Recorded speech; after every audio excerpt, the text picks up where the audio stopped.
You ask Tiger to solve. This deals with linear equations with one unknown. The final result is s equals -36/5. Let's solve it step by step. Isolate the s. Multiply both sides by inverse fraction 4/5.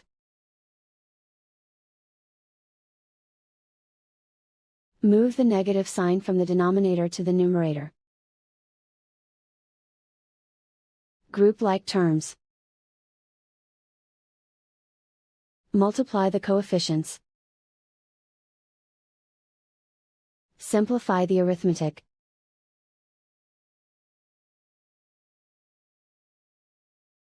Move the negative sign from the denominator to the numerator. Multiply the fractions. Simplify the arithmetic. And so the final result is s equals -36/5.